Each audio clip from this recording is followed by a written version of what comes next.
முருகருக்கு மாலை அணிந்து விரதம் இருப்பவர்கள் செய்யக்கூடாத செயல்கள் என்ன தெரியுமா? முருகனுக்கு மாலை அணிந்தவர்கள் யாரிடமும் கோபம் கொள்ளக்கூடாது.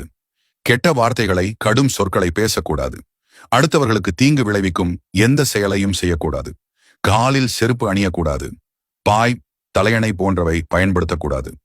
மது, புகை போன்ற தீய பழக்கங்கள் கூடாது. தாம்பத்திய சிந்தனை அறவே கூடாது. சதா சர்வ காலமும் முருகப்பெருமான் சிந்தனையிலேயே இருக்க வேண்டும். முடித்திருந்தம், முகச்சவரம் செய்து கொள்ளக்கூடாது. விரத காலத்தில் தனக்கென்று தனி தட்டு, டம்ளர் போன்றவற்றை பயன்படுத்த வேண்டும்.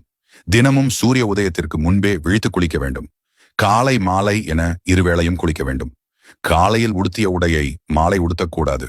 வேறு உடைதான் அணிய வேண்டும். நமது உடைகளை நாமே துவைக்க வேண்டும். விரதம் இருப்பவர்கள் விரத காலத்தில் ஆண்கள் அனைவரையும் முருகப்பெருமானாகவே பாவிக்க வேண்டும். பெண்கள் அனைவரையும் முருகப்பெருமானின் தாயாரான பார்வதி தேவியாக பாவிக்க வேண்டும். மாலை கழட்டும் போது எங்கு மாலை அணிந்தீர்களோ அங்கே வந்து மலை போட்டு விட்டவர்களின் கையால் தான் கழட்ட வேண்டும். உதாரணமாக, நீங்கள் மாலை அணிந்து பழனி அல்லது திருச்செந்தூர் முருகன் கோவிலுக்கு சென்று சுவாமி தரிசனம் செய்த பின்னர் வீட்டிற்கு வந்து பூஜை செய்து எங்கு மாலை அணிந்தீர்களோ அங்குதான் மாலையை கழட்ட வேண்டும்.